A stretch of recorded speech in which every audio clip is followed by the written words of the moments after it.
શ્રી પ્રતાપરુદ્ર હનુમાનજી મહારાજના સાનિધ્યમાં અને દત્ત પરંપરામાં પ્રગટેલ તમામ દૈવી ચેતનાઓનું પ્રગટ સ્વરૂપ એવા ભગવાન ઔદુંબરની છત્ર છાયામાં નર્મદા પુરાણ કથામૃતના માધ્યમથી ગંગા દશહરાના અત્યંત પવિત્ર દિવસો દરમિયાન નર્મદાજીમાં માનસી સ્નાન કરવા માટે અત્રે ઉપસ્થિત સર્વે ભક્તોના હૃદયમાં વિરાજેલા ગુરુ મહારાજના ચરણમાં પ્રણામ.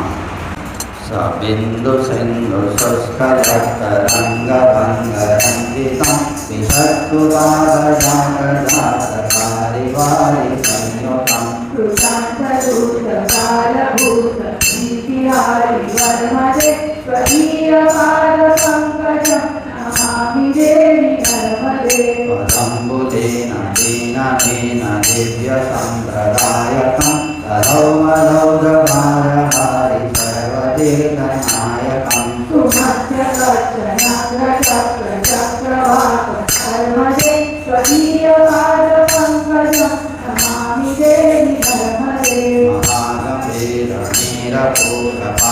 મહાગંભીરણીરપૂરપાપદૂતભૂતलं વનસ્તમસ્તપાતકારિકારિતાપસાગરम् જગદ્ગણે મહાબલે કુંડૃતૂનુમર્મદે સ્વકીયપાદપંકજં નમામિ દેવી નર્મદે તદૈવ મે ભયં ત્વદમ્બુવીક્ષિतं યદા નૃકુण्डसोमशौनकासुधारिसेवि सर्वदा પુનર્ભવાપિ જન્મજ ભવામિ દુઃખવર્મદે સ્વકીયપાદપંકજં નમામિ દેવી નર્મદે અદક્ષરક્ષતિર્નરાનરાસુરાதிपूजितं સુદર્શનેરતીરતીરપક્ષિલક્ષपूजितं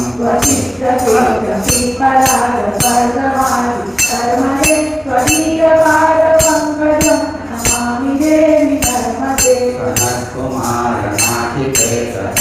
સનત્કુમારનાથિકેતસસ્યપાત્રિષટ્પદૈ રુધન્વદીયમાનસેષુ નારદાदिषट्पदै રવિન્દુરન્તિ દેવદેવરાજકર્મકર્મદે સ્વકીયપાદપંકજં નમામિ દેવી નર્મદે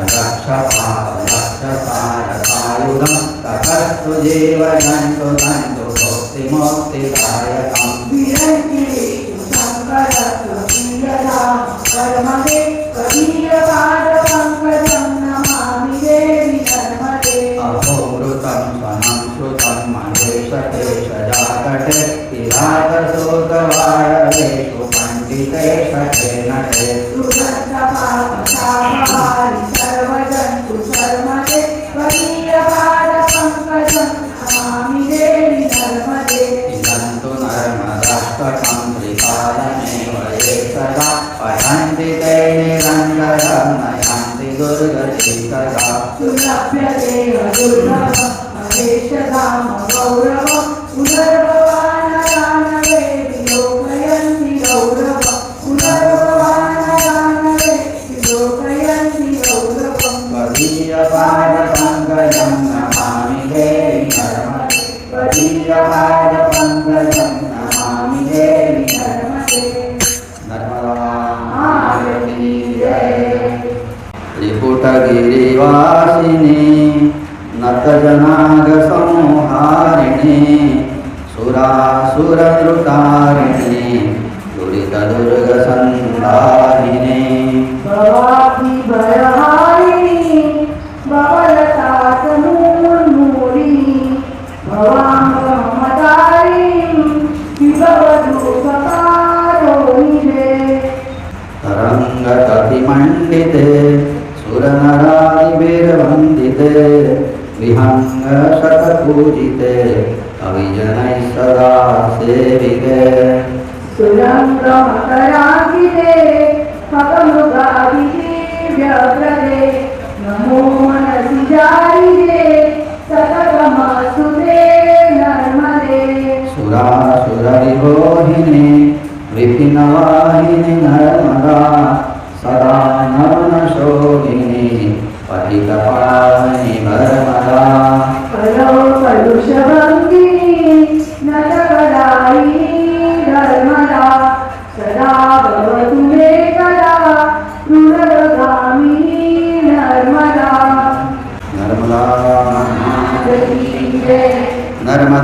शर्मदालोके पुरारी पददागता ये सेवन्ति नरा भक्त्या तेषां यान्ति न पुनर्भवेत्। નર્મદાજીના 3 સ્વરૂપ બતાવવામાં આવ્યા છે. જેટલા પણ દેવો પ્રત્યક્ષ દર્શન આપે છે, જેટલા દેવીઓ પ્રત્યક્ષ દર્શન આપે છે, એમના 3 સ્વરૂપની કલ્પના આપણા શાસ્ત્રોમાં કરવામાં આવી છે.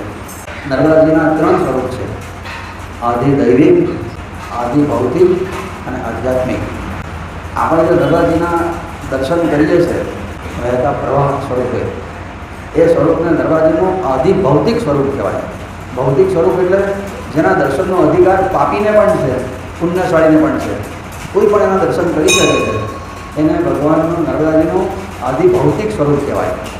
આપણે હમણાં બધા વારંવાર નર્મદા કિનારે જઈએ છીએ અને જે સ્વરૂપ જોઈએ જળ સ્વરૂપ, એ માતાજીનું આદિ ભૌતિક સ્વરૂપ કહેવાય. આદિ દૈવિક સ્વરૂપ એટલે શું? તો આપણે માતાજીના સ્વરૂપનું અહીંયા જે દર્શન કરી રહ્યા છે પાછળ કે અહીંયા આગળ જે છબીમાં, જેમાં આપણે કલ્પના કરીએ છીએ કે માતાજી મગર ઉપર સવારી કરે છે, લાલ રંગની વસ્ત્ર ધારણ કરે છે, ચતુર્ભુજા છે, એમના બે હાથમાં વચ્ચે શિવલિંગ છે, જમણા હાથમાં માળા ધારણ કરે છે રુદ્રાક્ષની, અને એમના ડાબી તરફનો જે હાથ છે એમાં કમળનું પુષ્પ હોય છે. પોતે કપાળમાં કુમકુમનું તિલક કરે છે. આ માતાજીનું આદિ દૈવિક સ્વરૂપ થયું. અને એ માતાજીની કોઈ શ્રદ્ધાપૂર્વક ઉપાસના કરે, પરિક્રમા કરે, પૂજા કરે, શ્રદ્ધાપૂર્વક ગંગાજળમાં સ્નાન કરે, અને એના ચિત્ત ઉપર જે અસર થાય, એની સંસાર પ્રત્યેની મમતા ધીમે ધીમે ઓછી થવા માંડે, પરમાત્મા પ્રત્યેની મમતા એની વધવા માંડે, અને ધીમે ધીમે સુંદરકાંડમાં કીધું જે પ્રમાણે સબકી મમતા ત્રાગ બટોલીની કક્ષા પ્રાપ્ત થાય, એને માતાજીની આદિ આધ્યાત્મિક સ્વરૂપ કહેવામાં આવે છે. ખ્યાલ આવ્યો? 3 સ્વરૂપ. પહેલું કયું? આદિ ભૌતિક. આદિ ભૌતિક એટલે જેના દર્શનનો અધિકાર બધાને છે, પાપી હોય કે પુણ્યશાળી હોય, બધા જેમને જોઈ શકે છે, એ સ્વરૂપને આદિ ભૌતિક સ્વરૂપ કહેવાય. આદિ દૈવિક સ્વરૂપ એટલે જેને પોતાના આત્મકલ્યાણની ભાવનાથી નર્મદા સ્નાન કરે છે, નર્મદાજીની પરિક્રમા કરે, નર્મદાજીની પૂજા કરે, અને જે મગર ઉપર બિરાજેલા માતાજીના જે ઉપાસના કરે, એને માતાજીનું આદિ દૈવિક સ્વરૂપ કહેવાય. અને ઉપાસનાનું પરિણામ જે પ્રાપ્ત થાય છે એ માતાજીના આધ્યાત્મિક સ્વરૂપના પરિણામે પ્રાપ્ત થાય છે. અને માતાજીનું આધ્યાત્મિક સ્વરૂપ એટલે શું? એમની ઉપાસના કરવાની સંસાર પ્રત્યેની આસક્તિ ધીમે ધીમે ઓછી થવા મળે. પરમાત્મા સ્વરૂપ એની આપોઆપ ગતિ શરૂ થાય છે. જ્યાં સુધી સંસારનું આકર્ષણ મજબૂત છે ત્યાં સુધી પરમાત્માનું આકર્ષણ નબળું રહે છે. પણ જ્યારે માતાજીના આદિ દૈવિક સ્વરૂપની ઉપાસના થાય, જે આપણે અત્યારે કરી રહ્યા છે છેલ્લા 2 દિવસથી, એ માતાજીના આદિ દૈવિક સ્વરૂપની ઉપાસના છે. એમની આરતી ઉતારીએ છીએ આપણે સાંજે, એમના નામનું કીર્તન કરીએ છીએ. આ આદિ દૈવિક સ્વરૂપની ઉપાસના છે. અને એનું પરિણામ જે આવે છે એ આદિ આધ્યાત્મિક સ્વરૂપના ફળ સ્વરૂપે જીવને ધીમે ધીમે લાગે છે કે આ સંસારમાં ક્યાંય રસ નથી, સંસાર અસાર છે. આ માતાજીની કૃપાથી ધીમે ધીમે આ સમજણ જાગૃત થાય છે. અને સંસાર પ્રત્યેનું આકર્ષણ જેમ જેમ ઓછું થતું જાય એમ આપોઆપ જ પરમાત્મા તરફનું આકર્ષણ વધતું જાય છે. આ આધ્યાત્મિક સ્વરૂપની કૃપા છે. બરાબર? તો જેટલા દેવો કે દેવીઓ પ્રત્યક્ષ દેખાય છે એમના આવા 3 સ્વરૂપ હોય. સૂર્યનારાયણ પ્રત્યક્ષ દર્શન આપે છે, એમના 3 સ્વરૂપ છે: આદિ દૈવિક, આદિ ભૌતિક અને આધ્યાત્મિક. સૂર્યનારાયણનું આધ્યાત્મિક સ્વરૂપ, આદિ ભૌતિક સ્વરૂપ એટલે શું? આકાશમાં જે આપણે દર્શન કરીએ છીએ બધા જ કરી શકે છે. પાપીને પણ અધિકાર છે, પુણ્યશાળીને અધિકાર છે. એને કહેવાય સૂર્યનારાયણનું આદિ ભૌતિક સ્વરૂપ. આદિ દૈવિક સ્વરૂપ એટલે કયું? આપણે બધા દર્શન કર્યા છે કે નહીં? વડોદરામાં રહેનારા રાવપુરામાં સૂર્યનારાયણનું મંદિર છે, 7 ઘોડાનો રથ છે, અને એની ઉપર સૂર્યનારાયણ પોતે બિરાજેલા છે. આ જે સ્વરૂપના દર્શન કરીએ છીએ એને આદિ દૈવિક સ્વરૂપ કહેવાય. અને આધ્યાત્મિક સ્વરૂપ એટલે શું? તમે સૂર્યનારાયણની ઉપાસના કરો, સૂર્ય નમસ્કાર કરો, સૂર્યનારાયણને જળ ચડાવો, એના ફળ સ્વરૂપે તમારી બુદ્ધિ શુદ્ધ થાય. સાત્વિક બુદ્ધિ પરમાત્મા સાથે પ્રેમ કરવા માટે બહુ જરૂરી છે. એ સાત્વિક બુદ્ધિ સૂર્યનારાયણની કૃપાથી જાગૃત થાય છે. એમની કૃપાથી આરોગ્ય, ઐશ્વર્ય એની પ્રાપ્તિ થાય છે. આદિત્યસ્ય નમસ્કાર જે કુર્વંતી દિને દિને જન્માંતર સહસ્રેષુ દારિદ્ર્ય ન પહોંચાય છે. એમની કૃપાથી આરોગ્ય અને સુલક્ષ્મીની પ્રાપ્તિ થાય છે. લક્ષ્મીજીના પણ ઘણા પ્રકાર બતાવે છે. એમાં જે સાત્વિક લક્ષ્મી છે, જે માત્ર ને માત્ર પુરુષાર્થના ફળ સ્વરૂપે પ્રાપ્ત થાય છે, કોઈનું લોહી પીધા સિવાય નહીં, માત્ર ને માત્ર પુરુષાર્થના ફળ સ્વરૂપે પૂરી પ્રમાણિકતાથી ઘરમાં જે આવે છે એને લક્ષ્મીજીનું સ્વરૂપ કહેવામાં આવે છે. પણ કોઈનું લોહી પીને આવે, કાળા ધોળા કરીને ઘરમાં આવે એને અલક્ષ્મી કહેવામાં આવે છે. અલક્ષ્મી છે ને પરસેવાની લક્ષ્મીને પણ જોડે લઈ જાય છે. તો આ જે સૂર્યનારાયણનું સ્વરૂપ છે તેને આધ્યાત્મિક સ્વરૂપ કહેવામાં આવે છે. દરેક દેવોના આવા 3 સ્વરૂપો બતાવવામાં આવ્યા છે. આપણે બધા ભૌતિક સ્વરૂપના દર્શન કરીએ અને દૈવિક સ્વરૂપની ઉપાસના કરતાં કરતાં આધ્યાત્મિક આપણી પ્રગતિ થતી હોય છે. આ નર્મદાજીના પણ આવા આપણે 3 સ્વરૂપ બતાવવામાં આવ્યા છે. નર્મદાજીને આપણે કહીએ છીએ કે મા પછી નર્મદે હર કહીએ છીએ. હર કેમ બોલીએ છીએ આપણે? શિવજીને પણ જય જયકાર બધા બોલીએ છે ને, નમઃ પાર્વતી પતયે હર હર મહાદેવ. હર બોલતી વખતે એકલા મહારાજ જ બોલે છે, કોઈ બોલતા નથી. હા કે 3 વખત બોલવાનું હોય છે હર, 2 વખત નહીં. નમઃ પાર્વતી પતયે હર હર મહાદેવ હર. કેમ 3 વખત બોલવાનું? 2 વાર નહીં કેમ? ત્રીજી વખતે પણ બોલવાનું તો એ ગર્જના પૂરી થશે. કારણ કે હરનો અર્થ શું થાય છે? આપણે ભગવાનને પ્રાર્થના કરીએ કે ભગવાન તમે મારા કામ, ક્રોધ અને લોભને હરી લો. 2 વખત બોલશો તો કામને ક્રોધને લેશે, લોભને નહીં લે. 3 આપણા દૂર થાય, ભગવાન હરી લે કૃપા કરીને. એવી ઈચ્છા હોય તો 3 વખત બોલવાનું. હરનો એક અર્થ થાય છે, શિવજીનું એક નામ છે હર, એટલા માટે પણ આપણે 3 વખત બોલવાનું હોય છે. તું અમારું શિવ એટલે શું? કલ્યાણ. તું અમારું 3 રીતે કલ્યાણ કર. આદિ ભૌતિક, આદિ દૈવિક અને આધ્યાત્મિક 3 રીતે અમારું કલ્યાણ કર. એટલા માટે 3 વખત હર બોલવામાં આવે છે. અને આમ જોઈએ તો તે બોલીને હર બોલવામાં આવે છે. નર્મદા માને આપણે નર્મદા માં કહીએ છીએ, પણ બોલે છે ત્યારે કેવી રીતના બોલીએ છીએ? નર્મદે હર કહીએ છીએ. ઉપર માત્ર લગાડીએ છીએ, કાનો દૂર કરીએ છીએ. સીતાજીને આપણે સીતે કહીને બોલાવીએ છીએ, રાધાજીને રાધે કહીને બોલાવીએ. એટલે કોઈને બોલાવવા હોય, કોઈનું આપણા તરફ ધ્યાન ખેંચવું હોય ને તો માથે માત્ર લગાડવો પડે છે. એ વખતે કાનો ચાલતો નથી. તો એવી રીતના અહીંયા નર્મદા માને પણ નર્મદે હર કહેવામાં આવે છે. હર એટલે તું મારા તરફ નજર કર, અને નર્મદે એટલે એનું ધ્યાન આપણા તરફ ખેંચવા માટેની આ ગર્જના છે. બરાબર? એટલે હર શબ્દને સમજી ગયા ને? બરાબર. 3 પહેલો અર્થ કયો કીધો? આપણા કામ, ક્રોધ અને લોભને હરી લે છે આપણામાંથી, એટલે હર કીધો. બીજું શું? હર એટલે શિવ. શિવ એટલે તું મારું 3 રીતે કલ્યાણ કર. આદિ ભૌતિક, આધ્યાત્મિક અને આદિ દૈવિક. અને ત્રીજું હર એટલે શું? તું અમારી તરફ જો, આપણું ધ્યાન ખેંચવાનું બોલવાનું. પછી તો ઘણા બધા અર્થ થાય છે. આદિ યાદિને ઉપાધિ પણ હરી લે છે. આ બધા અર્થ કરી શકે છે. હે ભગવાન, તમે અમારા આદિ યાદિને ઉપાધિ પણ હરી લો. એટલા માટે બોલવાનું હોય છે 3 વખત હર. બોલવાનું તો પૂરી કલ્પના કરવાની.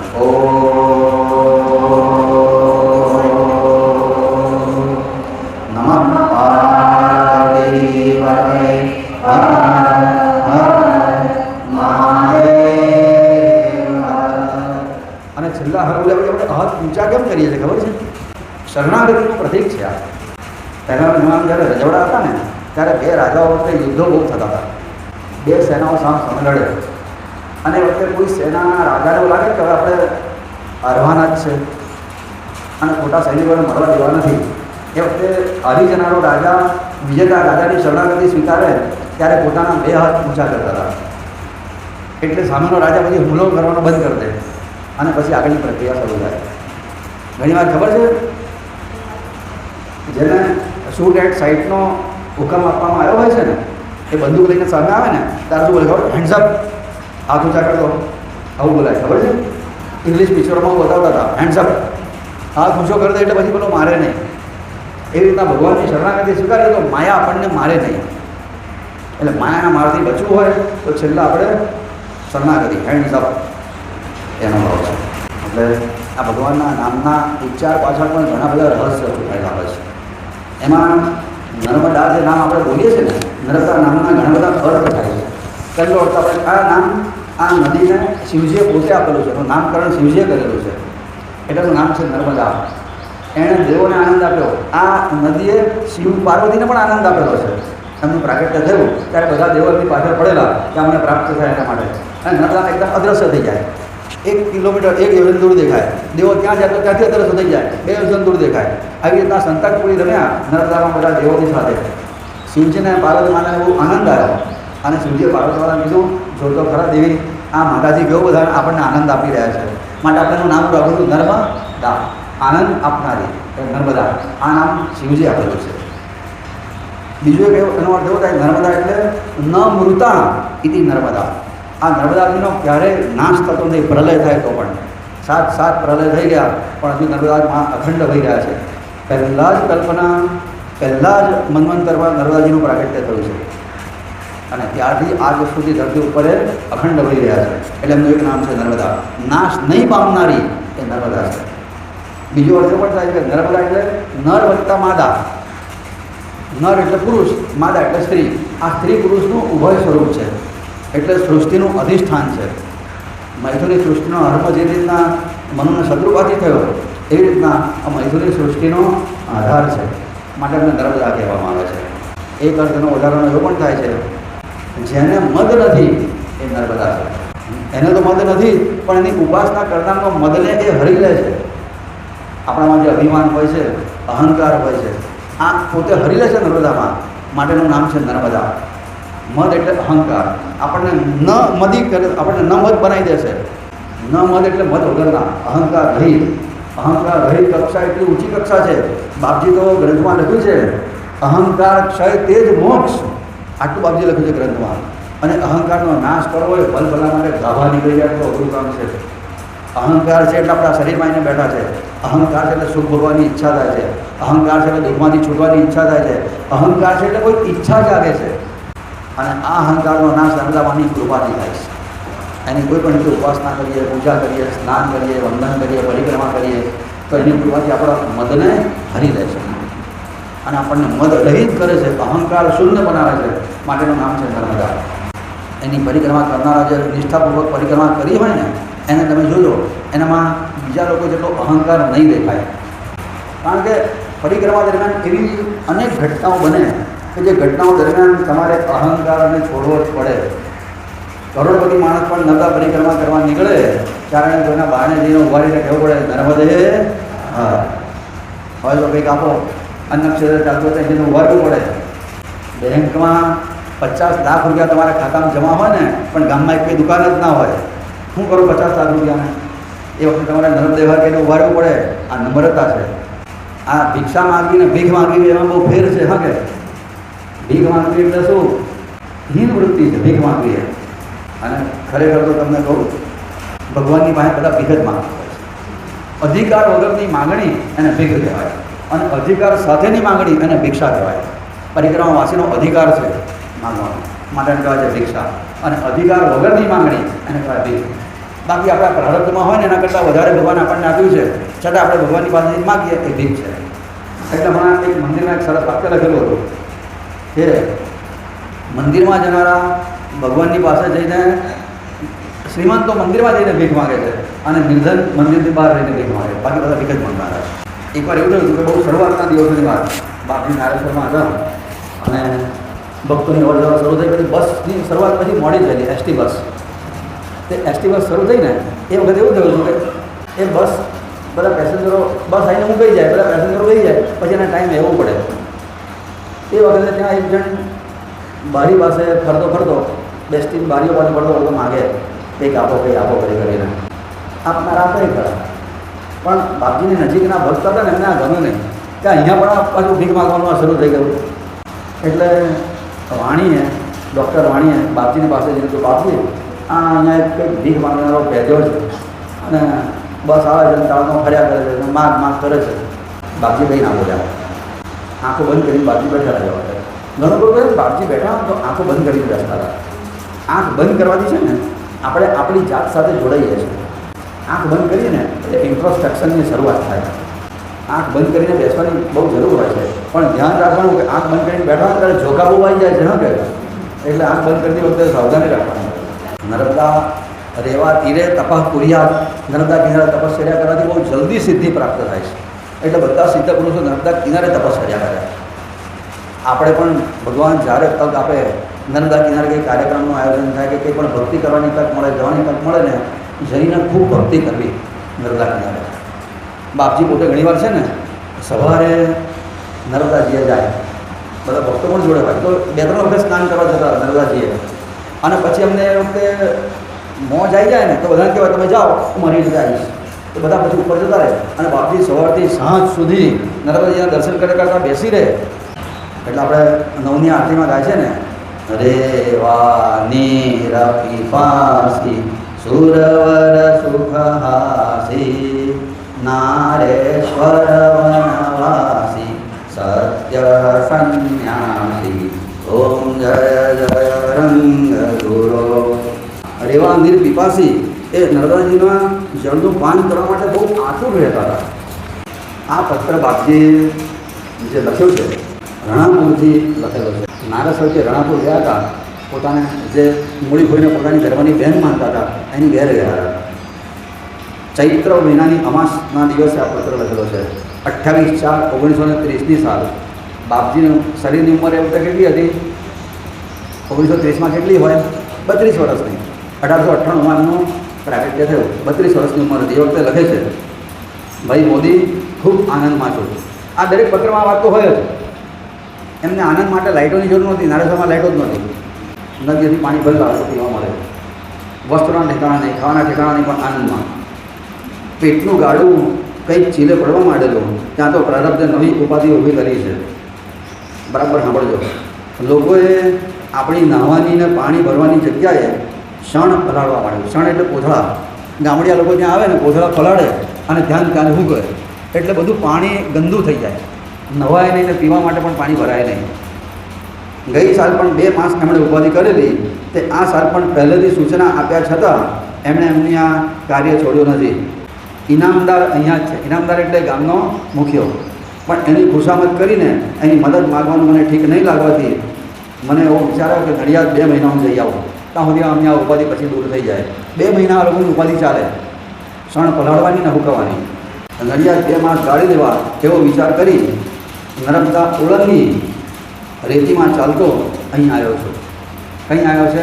રાણાપુર. ને નડિયાદ બાલકૃષ્ણને કાગળ લખી દીધો છે કે હું ત્યાં આવું છું.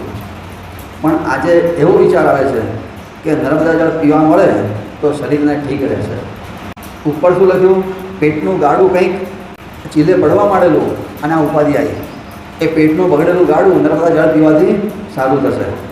એટલે ફતેપુરના સામે ઇન્દોરની પાસે ઇન્દ્રેશ્વર મહાદેવની એકાંત અંતરિયાળ જગ્યામાં 2 મહિના કાઢી દેવા એવો વિચાર કરીને આવતીકાલે સવારે હું ત્યાં જવાનો છું. તમે આવો તો લીલોડ વિઠ્ઠલને મળજો, એટલે વિઠ્ઠલ તમને મારી પાસે લઈ આવશે. લીલોડ સામે ઉતરીને 1 માઇલ ચાલો ત્યારે આ જગ્યા છે. તમારો વિચાર મોડો હોય, એટલે વિચાર બરાબર મક્કમ ના હોય તો પેલી ઇનામદારની પોથી કોરલ વલ્લભ હરિવલ્લભ પર ઇનામદારને પહોંચાડવાનું લખી મોકલી આપશો. એ વાત પછી જુદી છે, પણ ટૂંકમાં શું લખે છે? મારી તબિયત માંડ સુધરતી હતી, પણ આ નર્મદા કિનારો છોડવો પડશે પેલા લોકોને લીધે. પણ નર્મદા જળ પીવા મળે તો એની જાતે તબિયત સુધરશે. આ પોતે પોતાના માટે એવું લખી રહ્યા છે.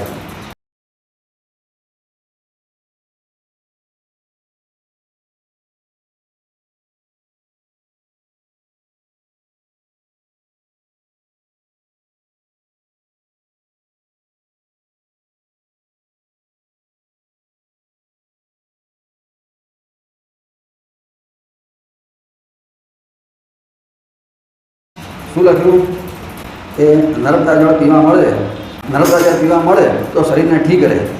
એટલે ફતેપુરની સામે ઇન્દોરની પાસે ઇન્દ્રેશ્વર મહાદેવની એકાંત જગ્યામાં 2 મહિના હું કાઢવાનો છું. વિચાર કરો આ નર્મદા જળનો આટલો મહિમા. બીજા એક પત્રમાં એ મોદી કાકાને લખે છે, એમનો દીકરો જયંતિ, એની તબિયત બગડેલી. બાપજીએ ઉપચાર બતાવ્યા પણ સુધરતી નહોતી. કે તબિયત સુધરીને ગયા, ઉપચારનો બરાબર અમલ નહીં કર્યો હોય બાપજીએ કીધું એ પ્રમાણે. એટલે એ વખતે બાપજીએ પત્રમાં લખે છે કે જયંતિને જો આનાથી સારું ના થાય તો નારેશ્વર રહેવા મોકલી આપો. અહીં નર્મદા જળનું જળ અને નારેશ્વરની હવા આનો સંગ કરશે, એની તબિયત સુધરી જશે. નારાયણભાઈની તબિયત મુંબઈમાં ખતરનાક બગડેલી. છેલ્લા સ્ટેજમાં એમનો ટીબી થઈ ગયો. બચવાની આશા નહોતી, પણ નારેશ્વર આવ્યા તો એમને કંઈક સારું લાગવા માંડ્યું. પણ એમની અંદરની બીમારી એટલી બધી વધી ગયેલી કે સુધારો થવાની શક્યતા નહોતી, પણ ત્યાં આવ્યાથી એમને સારો અનુભવ થયો હતો. એક જમાનામાં ટીબી થાય ને કોઈને ટીબી તો નર્મદા કિનારે જતા હતા જવા માટે. જે ના કરે દવા એ કરે હવા. અને લખ્યું છે એની આગળનો વાતો કે કોઈના શબ્દને, આ વાતો કીધે છે ફરી કહું છું, કોઈના શબ્દને નર્મદાના પાણી ઉપરથી આવતી પવનનો સ્પર્શ થાય એની દુર્ગતિ થતી નથી. ગમે એવો પાપી હોય તો પણ રુદ્રલોકમાં એ જાય છે. આવું લખેલું છે. પરીક્ષામાં છોકરા છે ને કાપલીઓ લઈ જાય છે, મારે ઓલી કાપલીઓ કાઢવી પડે છે. આ નર્મદા માં છે ને એના નામ છે ને નર્મદા કિનારે અલગ અલગ વિસ્તારમાં અલગ અલગ જાતના બોલાય છે. હા કે બુંદેલખંડ નામનો વિસ્તાર છે ને, જબલપુર એટલે ભેડાઘાટ વિસ્તાર, એ બધા વિસ્તારમાં લોકો છે ને નર્મદામાંને નર્મદઈ હર બોલે. આપણે શું બોલીએ નર્મદે હર, એ લોકો નર્મદઈ હર બોલે. દને બે માત્ર લગાડે, નર્મદઈ હર બોલે. ડિંડોરી બાજુના લોકો છે ને નર્મદે હર બોલે, નર્મદે હર. અમરકંટક બાજુના લોકો છે ને નર્મદઈ હર બોલે, દને બે માત્ર લગાડે. બરમાન ઘાટ બાજુના લોકો નર્મદે હર બોલે. નેમાવર બાજુના ભક્તો નર્મદા કિનારાના નર્મદે હર બોલે, બ બોલે. ઓમકારેશ્વર બાજુના ભક્તો હર નર્મદે બોલે. આપણું આ કેટલી બધી હરના કેટલો મહિમા કીધો, બધું હરી લે છે નર્મદામાં. માટે પ્રેમથી બોલીએ શ્રી માત શ્રી નર્મદે. આવું બોલવાનું સાત્વિક ગર્જના છે. આજે દશેરાનો છેલ્લો દિવસ છે. કેટલાક ભાગ્યશાળી ભક્તો આજે નાહી આવ્યા.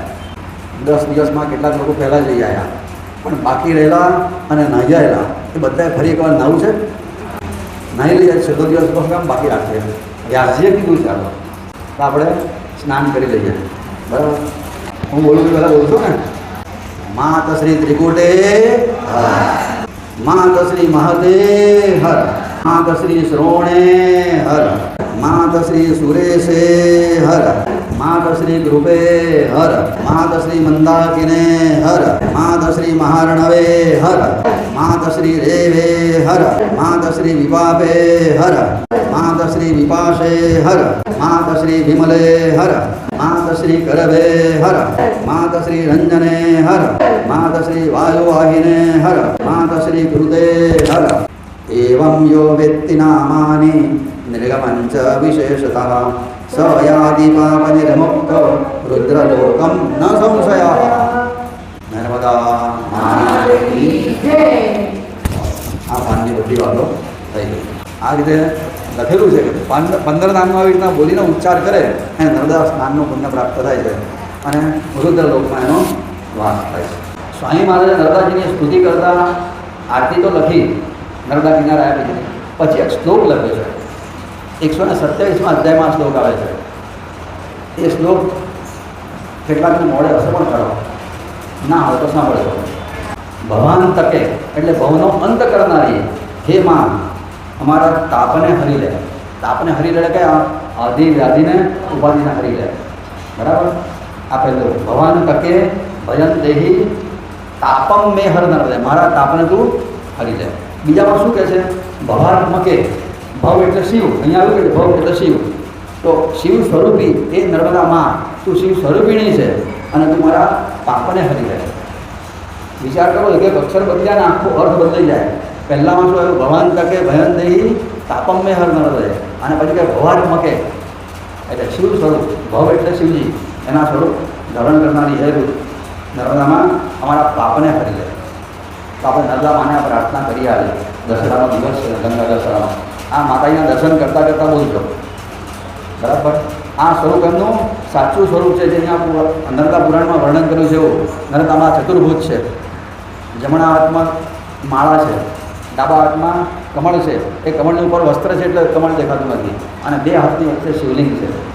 લાલ રંગનું વસ્ત્ર પહેરે છે, મગર ઉપર સવારી કરે છે, કપાળમાં કુમકુમનું કેસરનું તિલક કરે છે, મસ્તક ઉપર મુગાય છે. એમાં દર્શન કરતાં કરતાં બોલવાનું છે. આ શ્લોક મળે થઈ જાય તો નર્મદાજીએ સ્નાન કરવા જાઓ ત્યારે અચૂક આ શ્લોક બોલવો. ભવાન તકે ભયન દેહી તાપમ મે હર નર્મદે, ભવાત્મકે ભયન દેહી પાપમ મે હર નર્મદે. ભવાન તકે ભયન દેહી તાપમ મે હર, મે એટલે મારા, તાપમ મે હર નર્મદે. ભવાન તકે ભયન દેહી તાપમ મે હર નર્મદે. અને નીચે ભવાત્મકે, ભવાત્મકે ભયન દેહી પાપમ મે હર નર્મદે. આ શ્લોક છે ને ગૌમૂત્રિકા છંદમાં છે. ભવાત્મકે, નીચેના પંક્તિમાં ભવાત્મકે ભયન દેહી પાપમ મે હર નર્મદે. હા, પહેલામાં તાપ અને બીજામાં પાપ. પહેલામાં ભવાત્મકે, ભવન તકે, અને બીજામાં ભવાત્મકે. ગુરુદેવના ઉપાસના કાંડમાં 70 નંબરના પાન ઉપર 127માં અધ્યાયના અંશમાં આ શ્લોક છે. નર્મદા સ્નાન કરતાં પહેલાં આ શ્લોક બોલવો, સ્નાન કરતી વખતે બોલવો. આપણા તાપ અને પાપ બંને લઈ જશે માતાજી. ગૌમૂત્રિકા છંદ આનું નામ કેમ છે ખબર છે? ગાય જો મૂતરતી જાય ને તો આમ આમ આમ ઝીકઝેક ચાલશે. આ શ્લોક આ એવો છે. તમે પહેલી પંક્તિનો પહેલો અક્ષર લો, બીજી પંક્તિનો બીજો અક્ષર લો, પછી ઉપરની પંક્તિનો ત્રીજો, એટલે પહેલી પંક્તિના પહેલો, ત્રીજો, પાંચમો, સાતમો લો, બીજી પંક્તિના બીજો, ચોથો, છઠ્ઠો વચ્ચે ઇન્સર્ટ કરો તો આ શ્લોક બનશે. વિચાર કરો, આવી રચના સ્વામી મહારાજ સિવાય કોઈ કરી શકે જ નહીં. બાપજી આવા શ્લોકની રચના કરી છે ગૌમૂત્રિકા છંદમાં, અને સ્વામી મહારાજે. મનુષ્યની શક્તિ જ નથી આવી રચના કરવાની. અને અર્થ આનો આ જ થાય, આને આ જ શ્લોક બને પાછો. ઉપર નીચે આવી રીતના ઝીકઝેક તમે શબ્દો લો તો આ જ શ્લોક બની શકે. ઘેર જઈને પ્રયત્ન કરી દો, ના સમજાય તો મને કહેજો. આને ગૌમૂત્રિકા છંદ કહેવાય છે. આ નર્મદા કિનારે એક બહુ સિદ્ધ બાબા રહેતા હતા. સિદ્ધ તપસ્વી હતા. એકવાર એવું થયું, એ જમાનામાં અંગ્રેજ નોરાજ અને આ અલગારી માણસ, એને ત્યાં જેટલા આવે ને એટલા બધાને જમાડી જમવું પડે. હવાના બધા જમે. પરિક્રમાવાસીઓ ગમે એટલા હોય, પૂછવાનું નહીં. કેટલા દિવસ રહેવું હોય, કોઈ ચિંતા નહીં કરવાની, બધા રહેવાનું અને મસ્તીથી જમાડે. આ બધું કઈથી આવે છે, કઈ રીતે જમાડે છે, કોઈને પડતો જ ના પડે. આ જ કરે, કોઈની પાસે માગે જ નહીં. આ બાબા અલગારી જીવન અંગ્રેજોને જોયું કે આ રોગનું આ ચાલે છે, આની પાસે ભેગું કરેલું લાગે છે, દેખાતું જ છે નહીં આશ્રમમાં. એટલે એની ઉપર ચોરીનો આરોપ મૂક્યો. તમે ચોરીને કશું લાયા છો ને ભેગું કર્યું છે, એમાં ત્યાં બધાને ખવડાવો છો. બાબાએ કીધું હું કેવી રીતના ચોરી કરું છું, ચાલ તમે બતાવો. પહેલાં તો ગામના લોકોએ કીધું કે આ બાબા તો સિદ્ધ પુરુષ છે, તપસ્વી છે, એની પર આ આક્ષેપ ના કરે. પણ અંગ્રેજો એટલે એ એનો ત્રાસ છે ને આપણા બતાવતા નથી ઇતિહાસમાં, કેવો ત્રાસ આપતા હતા એ લોકોને કે આમની પાછળ પડ્યો, તમે ચોર છો, ચોર છો. બાબા કેટલા તને ખાતરી કરાવો કેવો ચોર છો. બે જવાની જોડે હોળીમાં અને બેહાડ હોળીમાં અને નર્મદાના મધ્યજળમાં એ નૌકા ગઈ. અને એ વખતે બધા બાબા છે ને પાણીમાં હાથ નાખ્યો, હાથ બહાર કાઢ્યો ને સોનાની ઈંટ નૌકા મૂકી, બીજી ગાડી મૂકી, ત્રીજી ગાડી મૂકી, ઈંટોની થપ્પી કરવા માંડી. બાબા આગળ બેઠા બેઠા સોનાની ઈંટો કાઢી.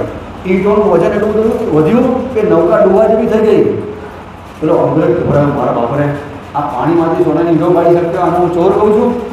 એનું હૃદય પરિવર્તન થઈ ગયું. પગમાં પડે, બાબા ક્ષમા કરો, મને હામેના કિનારે પહોંચવાનું. હોળી તો અહીંયા ડૂબી જશે, તમે બે ચાર ઈંટ કાઢશો તો આ હોળી ડૂબી જશે. બાબા એક જણ ઉચકીને પાછી આપી દે નર્મદાને, આ માનો પ્રસાદ છે. ઊંચું કે સોનાની ઈંટો બધી નદીમાં નાખી, આ નૌકા હમણાં પહોંચી. પછી પગમાં પડ્યો એમના, બાબા તમારી શક્તિને હું સમજી શક્યો નહીં, તમને હું મામૂલી સાધુ સમજતો હતો. અહીં મને ખાતરી થઈ કે તમે કેટલા સિદ્ધ પુરુષો છે. બનેલી ઘટના છે. આવા સિદ્ધો આજે પણ નર્મદા કિનારે રહે છે. પ્રશ્નોત્તર માલામાં છે ને એક પ્રશ્ન છે, તો ધન્ય, ધન્ય કોને કહેવાય? ધન્યવાદ આપણે આપીએ ને, આમ તો આપણે બધાને ધન્યવાદ આપવા માંડીએ છીએ. કોઈના 50%, 70% તો લે ધન્યવાદ, અભિનંદન. અમારા રંગ પરિવારમાં તો વરસાદ થાય, હવે જન્મદિવસની, લગ્નના દિવસની વરસાદ થાય. સારા સમાચારો પર વરસાદ ના થાય, પણ આની પર વરસાદ થાય, અભિનંદનના. પણ ધન્ય કોને કહેવાય? આપણું શાસ્ત્ર કોને ધન્ય કહે છે? કો ધન્ય તો કહે છે કે જે પરમાત્માની પ્રેમ લક્ષણા ભક્તિ કરતા હોય એટલા જ ધન્યવાદને પાત્ર છે. જેટલા પરમાત્માની પ્રેમ લક્ષણા ભક્તિ કરી શકતા હોય એટલા જ ધન્યવાદને પાત્ર છે. બાકી અમેરિકાનો પ્રમુખ થાય તેને પણ ધન્યવાદ અપાય નહીં. આપણું શાસ્ત્ર આવું છે. અને એવા પ્રેમી ભક્ત થવું હોય તો શું કરવાનું? તો એવા પ્રેમી ભક્તોનો સંગ કરવાનો. એવા પ્રેમી ભક્તોના જોડે સતત કોન્ટેક્ટમાં રહેવાનું, જે પ્રેમ લક્ષણા ભક્તિ કરતા હોય એના. તો તમારામાં પ્રેમ લક્ષણા ભક્તિ ઉતરે. અને એવા પ્રેમી ભક્તો નર્મદા કિનારે ઢગલાબંધ છે. ઢગલાબંધ જે છે ને પોતે ભૂખા રહીને તમને ખવડાવે એવા છે. પરિક્રમા વાસુની લોકો જે સેવા કરે છે ને કરનારા, તિરસ્કાર કરનારા બી હશે, છે જ, એની ના નથી. પણ એવા જ પરિક્રમા વાસીઓને પોતાના પેટ જેના દીકરા કરતાં વધારે સારી સેવા કરનારા છે. અને એવાના સંગમાં તમે રહેવાથી પ્રેમ લક્ષણા ભક્તિ જાગૃત જલ્દી થાય. શહેરમાં એવા ભક્તો મળવા હોય છે પણ બહુ દુર્લભ. શાસ્ત્રમાં ત્યાં સુધી વાત કરેલી છે, અનુભવી માણસો એવા પ્રેમ લક્ષણા ભક્તિ કરનારા કોઈ મળે ને એના હાથનું માગીને ખાજો, બુદ્ધિ સુધરી જશે. બહુ દુર્લભ છે. ભક્તિ તો બધા કરે છે, બહુ કરે છે, ખૂબ કરે છે, પણ પ્રેમ લક્ષણા ભક્તિ કરનારા આંગળીને વેડે ગણાય ને એટલા પણ નથી. નર્મદા કિનારે એવા અસંખ્ય છે. અને આ લોકો પોતાની જાતને છુપાઈને રહેતા હોય છે. તમારે એમને ઓળખવા પડે. આજે આપણી ઘરે કોઈ રાત્રે આવે ને તો આપણને આંખે પાટા જેવા લાગે. આ અત્યારે ક્યાંથી આવ્યા? ખાલી પથારી કરવાની હોય ને તો અઘરી લાગે. એના માટે બાકી ગોદડા કાઢવાના અને કઈ આ ચાદરો કાઢવાની ને બધું થાય. ખાઈને આવ્યા છે ખાલી હોવાનું છે તોય અઘરા લાગે, ઘર મોટા હોય તો. જ્યારે આ લોકો તો એમના માટે ગરમ પાણી મૂકીને એમને નવડાવતા હોય છે. આજે પણ કહું છું ને પેલા કરોડપતિ વાત કરેલી કે જેના પોતાની પત્નીને બેસતા વર્ષે 365 સાડી અપાવે છે માણસ. બેસતા વર્ષે આખું વર્ષે સાડીઓમાં તપાસ કરી લાગે કે અહીંની હારી અહીંની હારી અહીંની હારી, કોઈ દુકાનમાં એટલી સાડીઓ નહીં હોય. એટલી બેસતા વર્ષે આપે પોતાની પત્નીને, અને એની પત્નીને સૂચના એક દિવસ હતું જે સાડી પહેરે એ સાડી પછી ક્યારેય રિપીટ નહીં કરવાની, એ કોઈને દાનમાં આપી દેવાની. વર્ષમાં 365 સાડીઓ દાનમાં આપે છે. અને એમની પત્ની એના ઘરમાં અનેક નોકર ચાકરો હોવા છતાં પરિક્રમાવાસી માટે સોનાના દાગીના પહેરીને જાતે રસોઈ બનાવે છે, જાતે પીરસે છે અને જાતે ખવડાવે છે. આ નર્મદામાના ભક્તો છે, ઊંચો ભાવ છે એના માટે. આવા બધા અનુભવ પરિક્રમા કર્યા સિવાય બીજે થઈ શકતા નથી. પરિક્રમા દરમિયાન થાય. ટૂંકમાં માન અને અપમાન સહન કરવાની શક્તિ બહુ સારી છે. આ એક પ્રસંગ જરા હું વાંચવી રાખું છું. આજે બપોર પછી કહે છે, 5 દિવસ પછી. ગૌરીશંકર મહારાજની બહુ સુંદર કથા છે. બાપજીએ જે સ્તોત્રના આપણા શ્લોક બોલીએ છે આપણે મંગલાચરણમાં, આજે નર્મદા પરિસ્તુતિના શ્લોકની શરૂઆત કરી છે. આ સ્તુતિ અને નર્મદાષ્ટક બેની રચના બાપજીએ રેવા સાગર સંગમ પાર કરતી વખતે કરેલી છે. અને એ વખતે એમણે પ્રાર્થના કરી છે ભગવાનને કે એ ભગવાન, હું સ્વર્ગનો રાજા થઉં એના કરતાં તારા નર્મદાજીના કિનારે ઉપર ભાઠામાં હાથમાં વાંસળી લઈ અને વાંસળી વગાડતા માટે ગાયો ચરાવનારો ગોવાળિયો થયો, આવી કૃપા કર્યો. મારે કોઈ રાજાના રાજા થવું નથી, પણ નર્મદા કિનારે ગાયો ચરાવનારો ભરવાડ થવામાં મારે વધારે રસ છે. બાપજીએ જ્યારે નર્મદાજીની પરિક્રમાની શરૂઆત કરી, 3 વખત બાપજીએ નર્મદા પરિક્રમા કરેલી છે. આપણી પાસે તો એક જ વખતની માહિતી છે, પણ હવે આ 3 વખતની વાત કરી દઉં. પહેલી પરિક્રમા એમણે ક્યારે કરેલી? નારેશ્વરમાં આવ્યા અને આવ્યા પછી તેમણે 108 પારાયણ કર્યા. શેના કર્યા? દત્ત પુરાણના. એ 108 પારાયણ જે કર્યા, દત્ત પુરાણ હોય તો એ પણ લાવજો. કેટલાની પાસે દત્ત પુરાણ છે? કેટલાને ઘેર ટીવી છે? બધાને ઘેર ટીવી ડુબાડે છે અને દત્ત પુરાણ ટાળશે. આપણા માટે ટીવી દત્ત પુરાણ કરતાં ટીવીનું મહત્ત્વ વધારે છે. આવી દુર્દશા છે. જે આપણું કલ્યાણ કરનાર છે એના પ્રત્યે આપણે ઉપેક્ષા કરીએ છીએ. વરસાદમાં વધુથી આનંદ કેટલાકની ઘેર નથી. આવી દુર્દશા આપણને દયા આવે આવા લોકોની કે આ લોકો શું જીવે છે. પવિત્ર ગ્રંથો આપણા ઘરમાં હોવા જ જોઈએ. છોકરા બહુ ચાલો વાંચે તો કંઈક બુદ્ધિ સુધરશે. આપણા માટે લખાય છે બધા. તો બાપજીએ 108 પારાયણ નારેશ્વરમાં કર્યા દત્ત પુરાણના, સાંઈ મહારાજની આજ્ઞા થઈએ પછી. એ પહેલી પરિક્રમાનો આરંભ એમણે એટલે દત્ત પુરાણના 108 પારાયણ કર્યા. કોઈ મોટું અનુષ્ઠાન કરે એનું ઉદ્યાપન કરવાનું હોય. ઉદ્યાપન એટલે શું? બ્રાહ્મણ દંપતીને જમાડો, એને કંઈક આપો, એ ઉદ્યાપન કરવું કહેવાય. બાપજી પાસે પૈસા નહીં એટલે ઉદ્યાપન કરવું કરી ના શકે. પરમાત્માની પ્રેરણાથી એમને વિચાર આવ્યો કે નર્મદાજીની પરિક્રમા કરું, હું તપશ્ચર્યા કરીને ઉદ્યાપન કરીશ. પૈસા ખર્ચીને પણ ઉદ્યાપન થાય અને તપશ્ચર્યા કરીને પણ ઉદ્યાપન થાય. બાપજી તપશ્ચર્યા કરવા તૈયાર થયા અને 30મી સપ્ટેમ્બર 1927ની સાલમાં એમણે ઓમકારેશ્વરથી આ પરિક્રમાનો આરંભ કર્યો. એ દિવસ હતો આસો સુદ ચતુર્થી, ચોથું નોરતું કહીએ ને આપણે, એ દિવસે એમણે આ પરિક્રમાનો આરંભ કર્યો, ચોથા નોરતે. અને એની સમાપ્તિ થયેલી 18મી એપ્રિલ 1928ની સાલ. એટલે આમ જો તારીખ પ્રમાણે આપણે જોઈએ ને તો 6.5 મહિના લાગ્યા. પણ 6.5 મહિના વાત સાચી છે અને 108 દિવસમાં પરિક્રમા કરી એ વાત પણ સાચી છે. કઈ રીતે? કે એ જેટલા દિવસ ચાલ્યા ને એટલા દિવસ ગણતરીમાં લઈએ તો 108 દિવસ થાય છે. એ ચાલ્યા છે 108 દિવસ, બાકીના દિવસ અમને મુકામ કરવો પડ્યો. તબિયત અતિશય બગડી જાય, પગ મચકોડાઈ ગયેલો, 5 દિવસ રહ્યા કેવડિયામાં. એ નથી ચાલ્યા એ દિવસ ગણતરીમાં ના લઈએ તો 108 દિવસમાં એમણે 2800 કિલોમીટર ચાલેલા. 108 દિવસમાં 2800 કિલોમીટરે ચાલ્યા. જંગલમાં ઉઘાડા પગે, અને એ ઉઘાડા પગે ચાલવું એટલે વાતો કરવી સહેલી છે. અમરકંટકની પહેલાં છે ને મૂળિયા મહારણ્યનો વિસ્તાર આવે છે. એનું નામ છે મૂળિયા મહારણ્ય. એનું નામ જ છે અરણ્ય.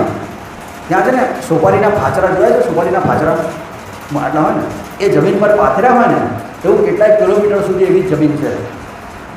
ભેંકાર જંગલ છે અને મોટા મોટા હિંસક પશુઓનો ડર છે.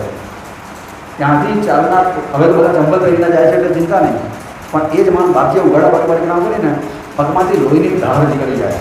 સોપારીના ફાચરા ઉપર ચાલવામાં શું દશા થાય? પરિક્રમા વાસીઓ પગના ઉપર ચીથરા બાંધે, ચીથરાહુ ફાટી જાય એવી ખતરનાક જમીન છે. મૂળિયા મહારણ્ય જેને કહેવાય. સુભાનેશ્વરની જાળી પછી બીજી બધી ઘણી બધી ઝાડીઓ એવી આવે છે. હિંસક પશુઓનો ડર હોય, ખાવાનું ઠેકાણું ના હોય અને પગને આટલું બધું ત્રાસ થતો હોય, અને છતાંય પરિક્રમાવાસી એક પરમાત્માની ઉપર શ્રદ્ધા રાખીને નીકળે છે.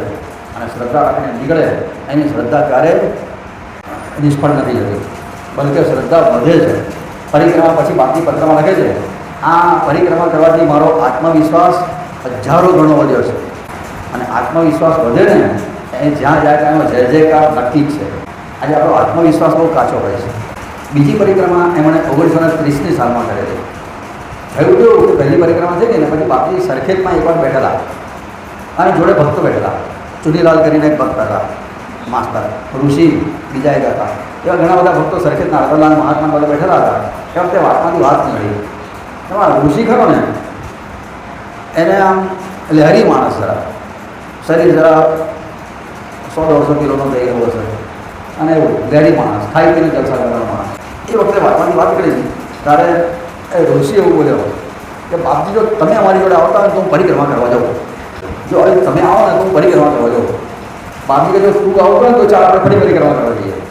અને બોલો તૈયાર થઈ ગયો. બાપજી જોડે પરિક્રમા કરવા મળતું હોય તો હું વાંધો છે. ચુનીલાલને ઋષિને બાપજી 3 જણા તૈયાર થઈ ગયા પરિક્રમા કરવા માટે. અને 3 જણા પરિક્રમાની શરૂઆત કરી.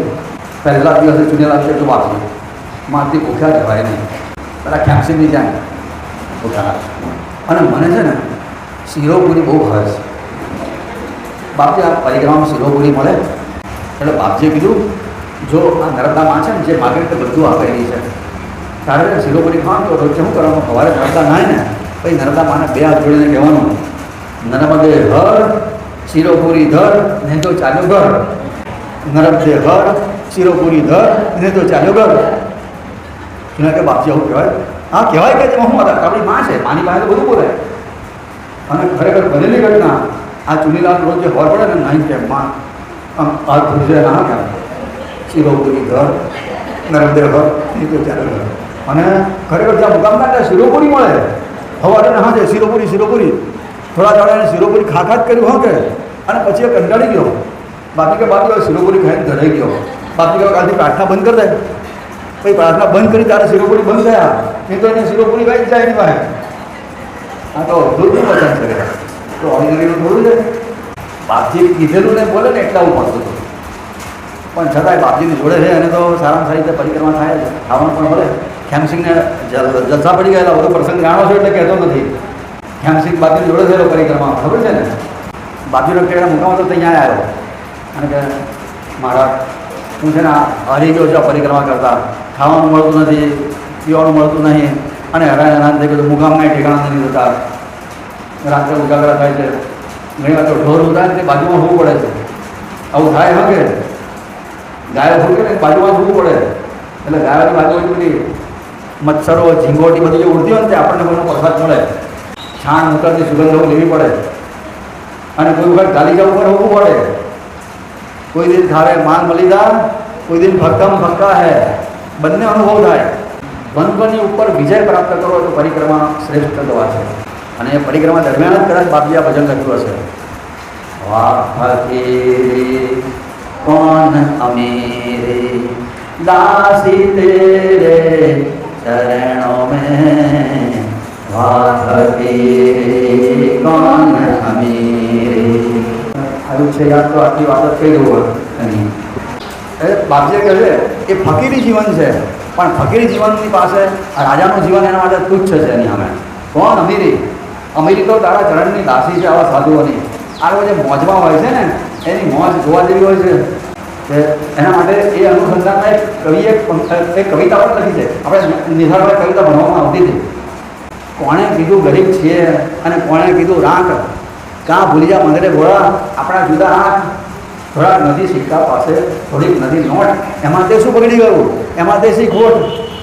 ઉપરવાળી બેંક બેઠી છે. આ પરિક્રમાવાસીઓ કહે છે ઉપરવાળી બેંક બેઠી છે, આપણી માલા માલ આજનું ભાણું આજ આપે ને કાલની વાતો કાલ. ઉપરવાળી બેંક બેઠી છે, આપણી માલા માલ આજનું ભાણું આજ આપે ને કાલની વાતો કાલ. દુનિયા મારા કંઈ મળે જો પરિક્રમાવાસીનો સાથ તો સુખ દુઃખની વાતો કરતા બાતમાં ભીડી બાત. ખુલ્લા ખેતર અડકે પડકે માથે લીલું હાવ, વચ્ચે નાનું ગામડું બેઠું, ત્યાં આવો છે લાભ. સોનાની તો સાંકડી ગલી, હેતુ કરતું હેત, દોડિયા માટે દોડતા જાણે જીવતા જોને પ્રેત. પૈસા માટે દોડનારા જાણે કે ગુજરાત દોડતા હોય ને એવું લાગે. દોડિયા માટે દોડતા જાણે જીવતા જોને પ્રેત. પછીનો ભાવ હોય છે ઉપરવાળી બેંક પેટી છે આપણી માલામાલ, આજનું ભણવા જ આપણને કાલની વાતો ચાલ. બસ આ ફકીરી જીવન છે. એટલે બાપજીએ એ અનુસંધાનમાં ભજન લખેલું છે. કોઈ દિન ખાવે માલ મલિદા, કોઈ દિન ભક્કમ ભક્કા હૈ, કોઈ દિન ચાવલ ચના ચબીના, કોઈ દિન અક ધતુરા હૈ. વાહગીરે કૌન અમીરે, વાહગીરે कौन अमीरे, कदी तो पहने जरियन जामा, कोई दिन सिर पलंग होती है, कोई दिन जोड़े राग बधूती, कोई दिन छाया नंदी है.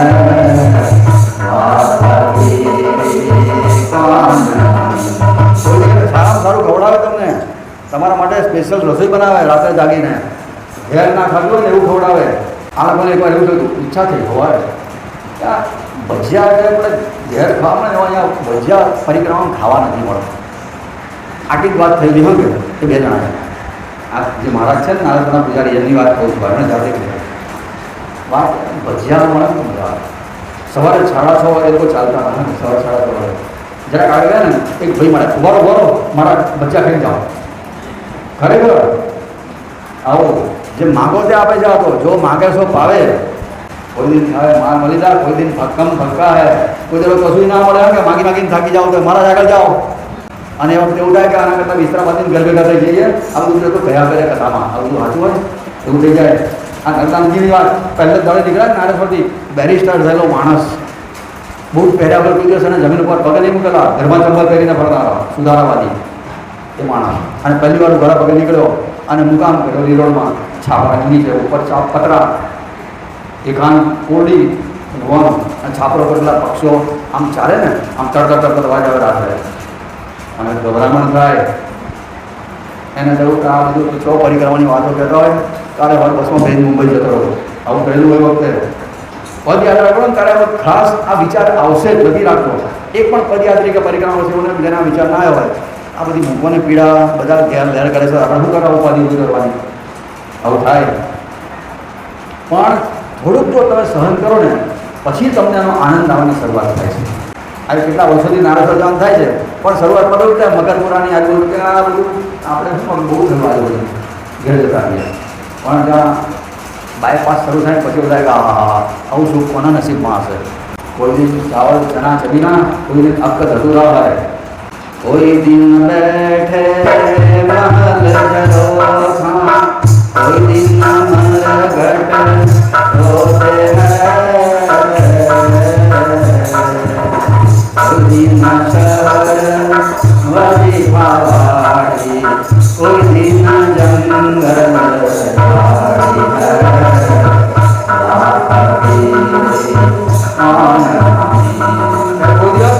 બંગલામાં આપણને રાખે, આવો આવો મહારાજ બંગલા હોઈ જાઓ અહીંયા આપણા માટે જ છે જાણે કે. અને કોઈ દિવસ ઓટલા ઉપર ના હોવા દે, જાઓ જાઓ મહારાજ આગળ જાઓ એ તો લગે. કોઈ દિન બેઠે મહેલ દરગાહ, કોઈ દિન મરઘટ શોધે હોય સ્મશાનમાં હોવું પડે. ખરેખર આજની તારીખે એવું એવો અનુભવ થાય કે ઢોર બાંધવાની ગમાણમાં હોવાનો વખત આવે, બધને તૈયારી રાખવી પડે. કોઈ દિન ઘોડા મોટર ગાડી, કોઈ દિન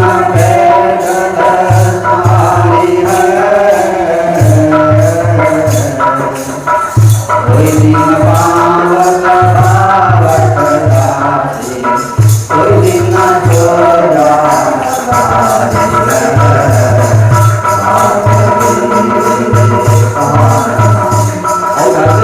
ઘણી વાર તમને તકલીફ હોય ને તો એ લોકો ગરમ પાણી કરીને તમારા હિસ્સા દબાવે. છોકરા ના કરે કે અજાણ્યાના પગ દબાવે ત્યાંના રહેનારા. અને કોઈ દિવસ કે મારા લંગડા ભાઈ ચાલતા ને મારા આગળ જાઓ, એ વખતે આપણને થાય કે આપણે નિષ્ઠુર છે. એક્સ્ટ્રીમ લેવલના બંને અનુભવો થાય, અત્યંત દયા અને અત્યંત ક્રૂરતા બંને. કોઈ દિવસ આમ ફર્સ્ટ ક્લાસ પંખો ચાલુ કરીને હોવાડ દે, આવી જાઓ મહારાજ, હોઈ જાઓ, અહીંયા એસી ચાલુ કરી આપે, અને કોઈ દિવસ મહારાજ આગે જાઓ બંને અનુભવ. તડકામાં ઝાડ નીચે ઉભવું પડે, તડકામાં આવું કામ કરવું પડે, એક ઝાડ છાંયડો ના આવતો હોય, આવી દશા થાય. કોઈ દિન પંડત મંડત સમારે, કોઈ દિન દુરી જન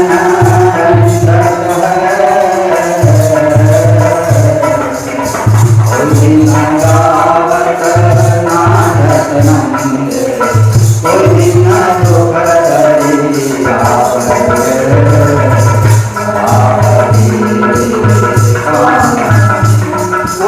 સરસ મુકામ મળી જાય, બધી રીતે સગવડ હોય, ઠંડક હોય, ચાલતી વખતે મજા આવી જાય, ઝાડ નીચે ચાલવાનું હોય, નરતા લગ્ન થતા હોય, નાચતા કૂદતા ચાલવાનું મન થાય. અને કોઈ દાડો શરીરમાં તાવ હોય અને ખાધું ના હોય, અને એ વખતે અતિશય દિન દુઃખી થઈને આપણે ચાલતા હોઈએ, એવી પરિસ્થિતિ આવે. પરિક્રમા ના થાય તો ઠીક છે, પણ ઘરમાં પરિક્રમા વાસીને જેમ જીવાય તો ખરું કે નહીં? ઘરમાં પરિક્રમાવાસીને જેમ જીવવાનું એટલે શું? પરિક્રમાવાસીને ગાદલા હોવા માટે મળતા નથી. આપણે ભૂમિ સહન કરી શકીએ કે ના કરી શકીએ? પરિક્રમાવાસી કાળા પાણીએ નાહી છે, આપણે નાહી શકીએ કે નહીં? પરિક્રમાવાસીને જે મળે તે ખાય છે, આપણે કરી શકીએ કે નહીં? પણ આપણે કરતા નથી, અને કરવાના પણ છે. કરવાના હા, કોઈ તો કરશે.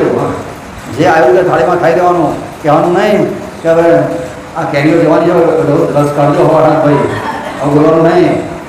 ઘેર ગયા પછી એવું થવાની, પેલી કેરીઓ પકડી જાય છે, રસ કાઢ નાખો, ચૂપચાપ જે આવે તે ખાઈ દેવાનું. પરિક્રમાવાસી ઘેર ચા પીવા માટે ચા મળે તો ચા પીએ, ના મળે તો ચા વગર ચલાવી દે. તો પરિક્રમાનું ફળ મળે ઘરમાં બેઠા. અને નાહતી વખતે ગંગે જય મને છે, ઠંડા પાણી નાહતી વખતે બોલો ને તો ઘરમાં નર્મદા સ્નાનનું પણ મળી જાય. અને 15 નામ બોલી જવાના નાહતી વખતે. માતા શ્રી ત્રિકુટે કશું ના માટે 15 વાર નર્મદે હાથ બોલી જવાનું. અને એમાં નાહતી વખતે ઠંડા પાણી નાહતી વખતે જો રુદ્રાક્ષની માળા પહેરીને નાહો તો ઘરમાં ગંગા સ્નાનનું પુણ્ય મળી જાય છે. આવું લખ્યું છે બાપજીએ કરીને તમારે. મારે ઠંડા પાણી નાહતી હોય તો રુદ્રાક્ષની માળા પહેરીને નાહો, પણ અપવિત્ર અવસ્થામાં એ ચાલે નહીં. આપણે પર્વ સ્નાનની વાત હમણાં કરીને મારી પાસે રહી ગઈ હતી કે પર્વ સ્નાન એટલે જે નર્મદાજીમાં સ્નાન કરવા જાઓ ને તો પવિત્ર થઈને સ્નાન કરવા જવાનું. પછી જાજરૂમાંથી નીકળ્યા ને નર્મદાએ ગયા એવું નહીં કરવાનું. પરિક્રમાવાસીને બધી છૂટ હોય છે, પણ આપણે પર્વ સ્નાનનું પુણ્ય જોઈતું હોય તો ઘેરથી નાહીને જવાનું, ત્યાં પણ નાવાનું, અપવિત્ર અવસ્થામાં નહીં હોય. એક વાત એટલે બીજી પરિક્રમા બાપજીની છે 1930ની સાલમાં આ લોકોની સાથે. એ પરિક્રમા દરમિયાન છે ને એક બહુ સુંદર ઘટના બની. નારેશ્વરની સામે વેડું ગામ, ત્યાં આ લોકોનો મુકામ હતો. અને વખતે બાપજી એકદમ મોજમાં આવી ગયા અચાનક, અને પેલા આ લોકોને કાગળને પેન લાવો, ચીમનલાલને કહે. ચીમનલાલ કાગળને પેન લઈ આવ્યા, અને બાપજી વખતે દત્ત પ્રણતિ લખી. અચાનક એમને છોડેલો દત્ત પ્રણતિ એટલે આપણે ગાઈએ છીએ ને જ્ઞાનકાંડના પારાયણમાં પહેલો શ્લોક આપણે તેની પહેલાં કહીએ છીએ, દત્તાત્રેયમ તમ હૃદય સંતમ પ્રણતોસ્મી. ત્યાગી ભોગી જટિલો મુંડિયો ભિક્ષો શિક્ષાર્થમ ગુરુદેમિત વૈક્યમ મધ્યાહ્ને યમ યદૂતમ નો જાનીતે ભગવાયો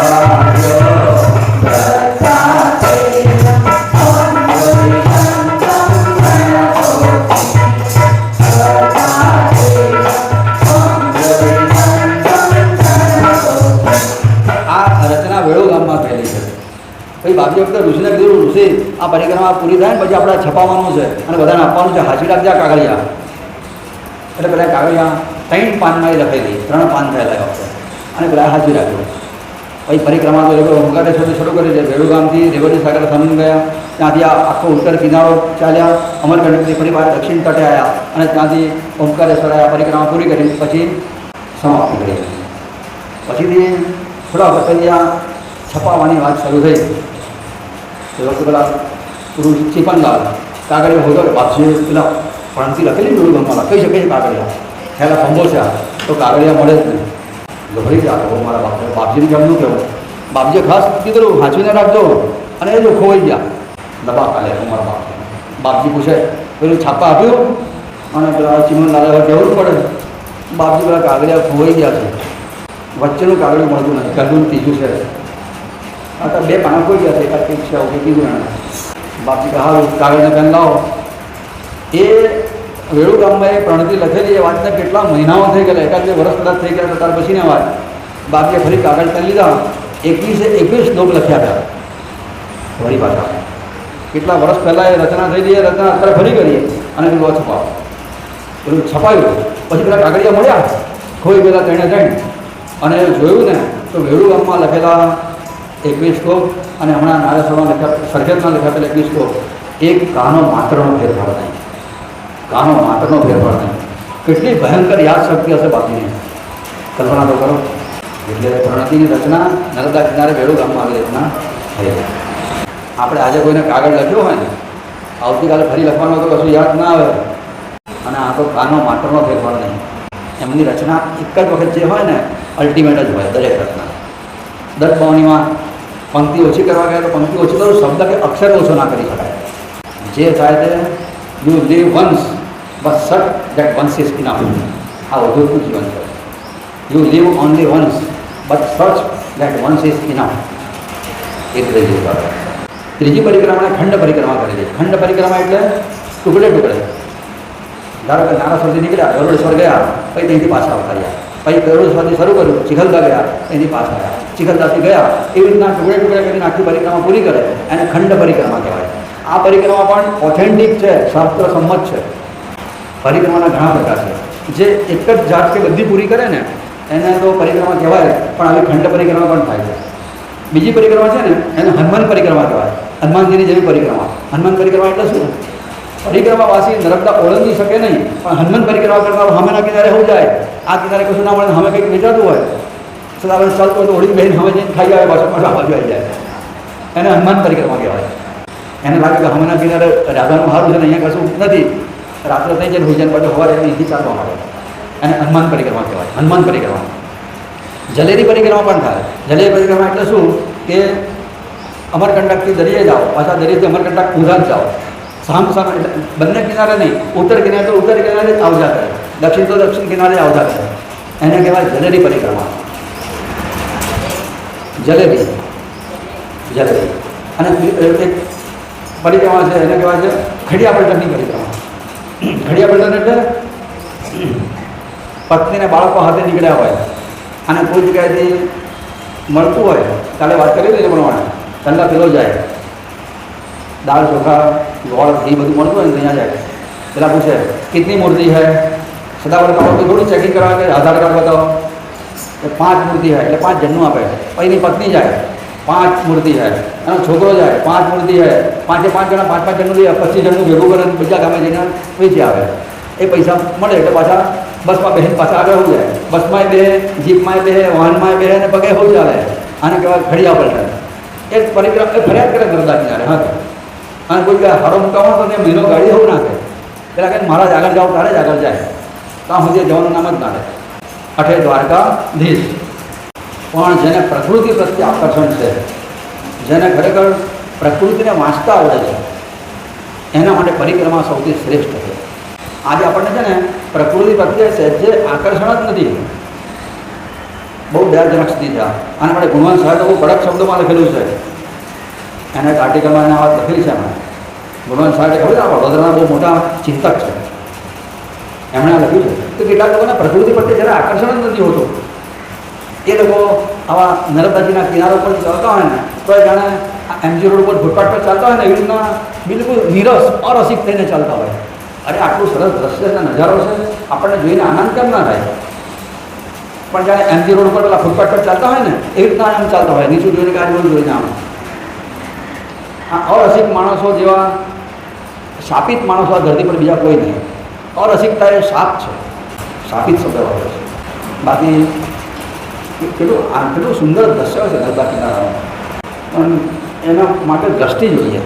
પ્રકૃતિ એ પરમાત્માનું વ્યક્ત સ્વરૂપ છે. એ પરમાત્માનું એક સ્વરૂપ કયું? મંદિરમાં આપણે મૂર્તિ જોઈએ છે, ફોટા જોઈએ છે, એ પરમાત્માનું સ્વરૂપ છે. પણ એવું જ આ પ્રકૃતિ છે ને એ પણ એનું વ્યક્ત સ્વરૂપ છે. આજે સુંદર ઝાડ હોય, પરમાત્માની કેવી સુંદર રચના છે આ, એના પરથી આપણે પરમાત્માનું અનુસંધાન થવું જોઈએ. એના પછી પરમાત્માનો સ્મૃતિ થવી જોઈએ. સ્વામી રામકૃષ્ણની વાતમાં આવે છે કે એ સિદ્ધ પુરુષ હતા એકદમ, પણ બગીચામાં કોઈ વાર જાય અને ત્યાં આગળ ખીલેલું કોઈ પુષ્પ જુએ ને તો જોતા એને સમાધિ લાગી જતી હતી અને આપણને કોઈ અસર જ ના થાય, જાણે કે હું એમાં. પણ આ દ્રષ્ટિએ જોઈએ એના માટે. તમારું ચિત્ત શુદ્ધ થાય ત્યારે આ દ્રષ્ટિ વિકાસ પામે છે પ્રકૃતિને વાંચવા માટેની. એટલા માટે તો બાપજીએ ભજન લખ્યું, વાંચ વિશ્વગ્રંથ વાંચવા દો ચાહના. આ જગત એક મોટો ગ્રંથ છે, પ્રિન્ટિંગ પ્રેસમાં લખેલું હું એ તો છે જ, એની નામ નહીં, પણ પેલો પણ એક ગ્રંથ છે જે પરમાત્માએ લખ્યો છે. વાંચ વિશ્વગ્રંથ વાંચવા દો ચાહના. વાંચવાનો અંગ રહે મીટે સૌ વાંસના. વાંચવાની વાસના ખલાસ થઈ જાય એવું સુંદર આ પ્રકૃતિ છે. એવું જોવા મળે છે કે સંતો છે ને એમને પહેલાં પ્રકૃતિ પ્રત્યે આકર્ષણ થાય ને પછી ભગવાન પ્રત્યે આકર્ષણ થાય છે. બાપજીએ પૂર્વાશ્રમમાં પત્રમાં આ વાત લખેલી છે કે હવે મને આકાશમાં ઉડતા પંખીઓ, આકાશમાં ઘેરાતા વાદળો, વહેતું ઝરણું, ઘટાદાર વૃક્ષો, ખીલેલા પુષ્પો આ જોઈને અંતરમાંથી અકથ્ય આનંદ થાય છે. શું આ પરિસ્થિતિ કાંઈ નહીં કરે? આવું લખ્યું છે એમણે. આ સંત જીવનની શરૂઆત છે. આપણને આ થવું જ જોઈએ. ના થતો ને તો ભગવાનને પ્રાર્થના કરો, ભગવાન અમને આવી દ્રષ્ટિ આપજો. પણ જેની પૈસાની દ્રષ્ટિ હોય, ભૌતિક દ્રષ્ટિ હોય, ભૌતિકવાદી માણસને આને કશી ખબર ના પડે, પણ થોડું પણ પરમાત્માની કૃપા થઈ છે તો દ્રષ્ટિ આવશે. બાપજી ઘણીવાર ફરિયાદ કરવા હમણાં બોલે કે ઘણીવાર નર્મદા કિનારે જાય સવારમાં સ્નાન કરવા, સાંજ સુધી બેસીને નર્મદા કિનારે ખાધા પીધા વગર જોયા કરે નર્મદાજીને. આ દ્રષ્ટિ છે. એટલે નાય પેલી ભજીયા ખાવા એટલે જોડી ગયા ને તો હું પેલી બાજુ આમ જોતા હોય ના અમે જોઈને ખા ને ભજીયા ખાતો ભલે ખા, પણ પેલી બાજુ જોવા નર્મદાજી કેવા સરસ થઈ ગયા છે અને દર્શન કરતાં કરતાં ભજીયા ખાવાના. એટલે આના અનુસંધાનમાં ઉમાશંકર જોશીએ એક પંક્તિઓ લખેલી છે કે ભોમિયા વિના મારે ભમવાતા ડુંગરા, ભોમિયા વિના મારે ભમવાતા ડુંગરા, જંગલની કુંજ કુંજ જોવી હતી, જોવાતા કોતરો અને જોવી હતી કંદરા, રડતા દરિયાની આંખ જોવી હતી. આ બધું મારે જોતું અને એનું એ ભૂખ જાગે એના માટે પરિક્રમાએ એકદમ લાવો છે. અને બાપજીએ પરિક્રમાની શરૂઆત ઓમકારેશ્વરથી કરેલી. ઘણા બધા ઓમકારેશ્વરની શરૂઆત એટલા માટે કરે છે કે પરિક્રમાનો એવો નિયમ છે, વિધિવત પરિક્રમા કરવી હોય તમારે તો તમે જ્યાંથી પરિક્રમા શરૂ કરો ત્યાંથી આખું ચક્કરવાની પાછા આવે પરિક્રમા તો પૂરી થઈ જાય, પણ એ પરિક્રમા ઓમકારેશ્વર સિવાય બીજી શરૂ કરી હોય ત્યાં પૂરી કરી હોય તો પોતાની સાથે પરિક્રમા દરમિયાન રાખેલું નર્મદા જળ એક શીશીમાં રાખેલો એ તમારે સ્પેશિયલ ઓમકારેશ્વર રેત ચડાવવા માટે જવું પડે. ત્યાં ઓમકારેશ્વર મહાદેવની ઉપર એ જળ ચડાવો પછી પરિક્રમા પૂરી થાય. હવે તમે નારેશ્વરથી રાત્રે શરૂઆત કરી તો નારેશ્વર આવો વચ્ચે ઓમકારેશ્વર આવે જ છે, પણ પછી પરિક્રમા પૂરી કરીને ફરી પાછું થઈ જવું પડે. આવું સ્પેશિયલ જવું ના પડે એના માટે ઓમકારેશ્વરની શરૂઆત કરે ત્યાંથી પૂરી કરીને ઘર ભેગા થઈ જાય, વાર્તા પૂરી થઈ જાય. એટલે આવું કરવા માટે લોકો ઓમકારેશ્વર પસંદ કરે. બીજું પરિક્રમાની મોટાભાગે શરૂઆત છે ને દેવકુઠી એકાદશી પછી કરે અથવા નોરતામાં પણ કરી દે. બાકી નોરતામાં શરૂઆત કરી દે, ચોથા નોરતે આસો સુદ ચોથે, એટલે દશેરાએ કરે છે, કોઈ શરદ પૂનમે કરે છે, મોડા દેવ દિવાળી તો બધા શરૂઆત કરી દે. અને ઓમકારેશ્વરી તમે સમયના કિનારે આવો ને એટલે ગુજરાતમાં આવો. ગુજરાતમાં આવો ને એટલે તમને સગવડો સારામાં સારી મળે, ઓળખાણમાં બધા લોકો હોય અને કષ્ટ ઓછામાં ઓછું ગુજરાતમાં પડે છે. એટલે ઓમકારેશ્વરી શરૂઆત કરવું હોય પણ ગુજરાતમાં આવો ત્યારે ઠંડી બરાબર ક્લાઇમેક્સ ઉપર હોય, ડિસેમ્બર જાન્યુઆરી મહિનો હોય એટલે વખતે ગુજરાતની ઠંડી થોડી સહન થાય. મધ્યપ્રદેશની ઠંડી બહુ ભયંકર હોય છે.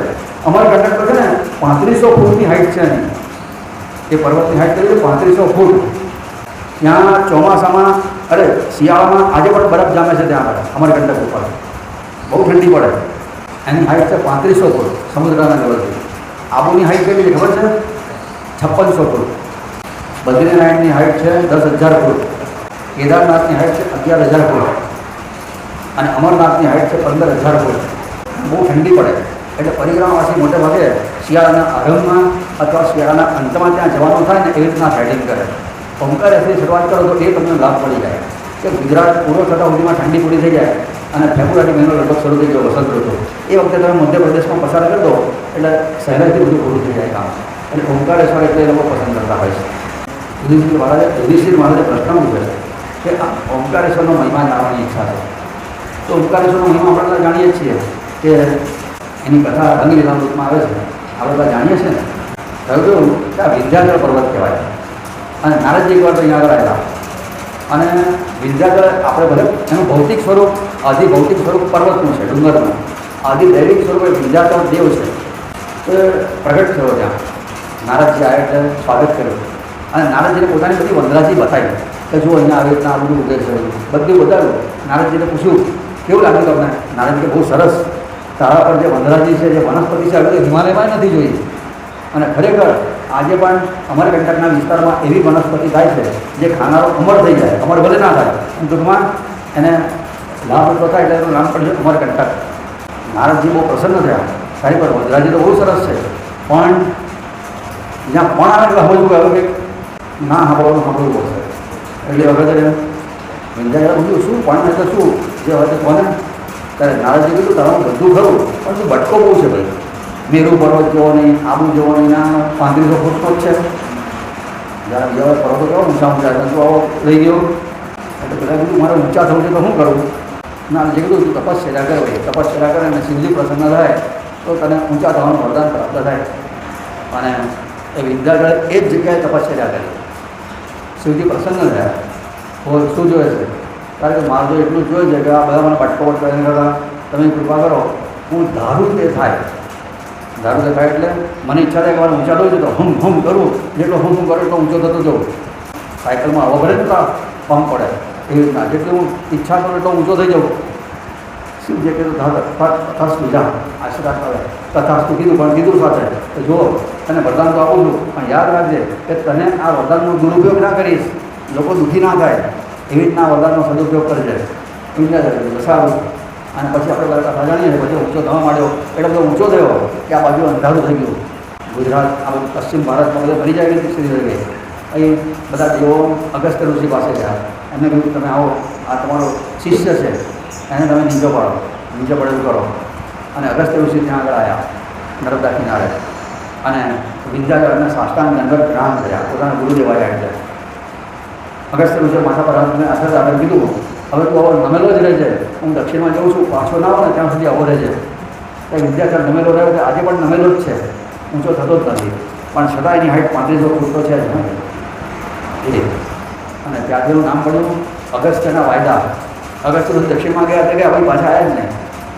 પણ જે જગ્યાએ આ વિંધ્યાચળને વંદન કર્યા એ જગ્યાએ અગસ્ત્ય ઋષિએ સ્મૃતિમાં ત્યાં અગસ્ત્યેશ્વર મહાદેવની સ્થાપના કરી, જેને આપણે અપ્તેશ્વર પણ કહી શકીએ. અત્યારનું નામ અપ્તેશ્વર છે, ગરુડેશ્વરની સામે છે ને જગ્યા, એ જગ્યાએ ઘટના બની હશે. અને ત્યાંથી બધી પર્વતોની શરૂઆત થાય છે. આપણે જોઈએ જ છે ને ગરુડેશ્વરની સામે પર્વત દેખાવા મળે છે, આગળ જાઓ એટલે પર્વત વિસ્તાર શરૂ થઈ જાય. આવી આ ઓમકારેશ્વરની કથા છે. અને હા, પછી વખતે જ્યારે એ શિવજી પ્રસન્ન થયા અને એ વખતે વિંધ્યાચળ પર્વતે આ શિવજીની જે સ્થાપના કરી ત્યાં એમણે કીધું ને શિવજીને તમે યુગોના યુગો સુધી અહીંયા આગળ રહેજો અને જે અહીંયા તમારા દર્શન કરવા આવે એનું તમે કલ્યાણ કરજો. અને એ વખતે એણે ઓમકારના જપ કરેલા, એટલે ઓમકાર પ્રણવ કહેવાય છે, એના જપ કરેલા. એટલે એ વખતે ત્યાં પરમાત્માની કૃપાથી આપોઆપ જ આ નર્મદાજીના 2 ભાગ થઈ ગયા, વચ્ચેથી જમીન ઉપસી આવી. અને ઉપસેલો ભાગ એવો છે કે તમે હેલિકોપ્ટરમાંથી જુઓ તો એ ઉપસેલો ભાગ ઓમ જેવો દેખાય છે, એટલે એનું નામ પડ્યું ઓમકારેશ્વર. આજે પણ એને ઓમકારેશ્વર એટલે કહેવામાં આવે છે. અને સામેના કિનારે પછી બધું અમલેશ્વર, એ પણ જ્યોતિર્લિંગ છે. 2 જ્યોતિર્લિંગ એક સાથે હોય ને એવી આ જ જગ્યા છે, એટલે પણ એ બજારનો લાભ મળે છે. એ લોકો ત્યાંથી પરિક્રમાનો આરંભ કરે છે. અને બાપજીએ પોતે એટલે ત્યાંથી પરિક્રમાનો આરંભ કર્યો. પરિક્રમાનો આરંભ કર્યો એ વખતે પછીથી ત્યાંથી પત્ર લખ્યો છે પોતાના મિત્રને મલિકાને.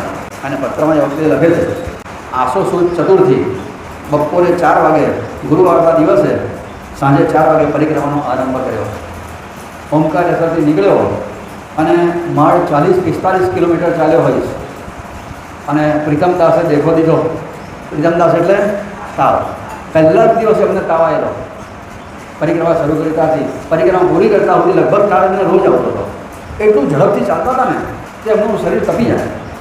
હા સુધીમાં તમે તાવ આવી જાય, રાત્રે આખી રાત સૂઈ રહે, ફરી પાછું તાવ ઉતરી જાય. ઘણી વાર તો દિવસે પણ તાવ આવે, આવું પણ થતું. પણ દરેક જણ પોતાનું પ્રારબ્ધ સાથે લઈને આવે છે. ગુરુ મહારાજે સુથાર ભગતને પ્રેરણા કરી, પોતાની ઘેર લઈ ગયો. 3-4 દિવસ એને સારી ચાકરી સેવા કરી, ભગવાન એનું કલ્યાણ કરે. બાપજી આશીર્વાદ આપ્યો હશે એ સુથાર કંઈ ને કંઈ પહોંચી ગયો હશે. સાથે જ એક લોટો રાખ્યો છે. એ સિવાય બીજું કશું વાસણ સાથે રાખ્યું નથી. સામાન લેવા ભેંસ બહાર એક ફાલતુ કપડું પણ રાખ્યું નથી. કોઈ જગ્યાએ મળે તો દૂધ પી લઉં છું. કોઈ વાર ચણાની દાળ મળે તો એને પલાળીને ખાઈ લઉં છું. બાકી ઘણું ખરું ગુડ પ્રકાર નથી નભે. ગુડ પ્રકાર એટલે ગોળ ખાવું છું. ગોળ મળે પાણીમાં પગાડી નાખો એટલે શેરડીનો રસ થઈ ગયો, એનાથી શરીર નભે છે. કોઈક વાર ખજૂર મળે તો ખાઈ લઉં છું. બાકી તો ઠેક ઠેકાણે સદાવ્રતો તો ભાગેલા છે, પણ મારા જેવા બદલાવાચાર્યને માટે બધા નકામા છે. તૈયાર ચૂલે પણ રસોઈ બનાવવામાં જેનું ચિત્ત ના લાગતું હોય એ જંગલમાંથી લાકડા અને છાણા ખોદી લાવવાના અને રસોઈ બનાવવાનું કેમનું વિચારી શકે? એ કામ હું કેવી રીતના કરું?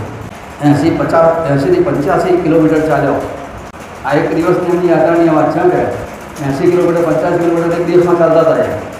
પ્રીતમ દાસની માવજતમાં 3-4 દિવસ બગાડવા પડ્યા, નહીં તો જાળીમાં પ્રવેશ થઈ ગયો હોત. પરમ દિવસે સુરપાણેશ્વરની જાળીમાં પ્રવેશ કરવાનો છે. 80 માઇલનો રસ્તો છે. સુરપાણેશ્વરની જાળી 80 માઇલની છે. આ કિનારાની સામેના કિનારે બદલાવ. ખાવા પીવાનો ઠાઠ ઉપર લખ્યો એવો જ છે. કોઈ સાથે લીધો નથી અને રાખવાનો પણ નથી. ધૂળી દેખાવાની અને સંગ ફૂંકવાની કળા અવધૂતને આવડતી નથી. હિંસક પશુઓ અને ભીલોના ડરની દહેશત બધા બતાવે છે, પણ મને વિશ્વાસ છે કે આ દાઢીવાળો અવધૂત એમાંથી ધીરે પાર નીકળી જશે. આ છે સેલ્ફ કોન્ફિડન્સ, આત્મવિશ્વાસ. જંગલી જાનવર આવશે કે ભીલો આવશે મને કોઈ વાંધો નહીં આવે. મેં પણ વેશ અવધૂતી ધારણ કર્યો છે, એટલે મારી તરફ લોકો શંકાની નજરથી જુએ છે. તમે મોકલેલી કાળી કામડી અને દાઢીના વાળ તો રાખ્યા જ છે. કોઈક મને વૈરાગી સમજે છે અને ભગવી જોડી રાખી છે ખભા ઉપર, એના લીધે લોકો મને ઘોસાઈ સમજે છે. વેશ પૂરો કરવા મેં માથા ઉપર બીજું એટલે જોકરના જેવી ટોપી રાખી છે. જોકર રાખે ને આમ શંકુ આગળની લાંબી ટોપી એવી ટોપી રાખી શકે છે અને હાથમાં દંડ ધારણ કરે છે, એટલે ઓર ઠાઠ જામ્યો છે. પણ તમારા નસીબમાં બધું જોવાનું ક્યાંથી હોય? હું શું કરું?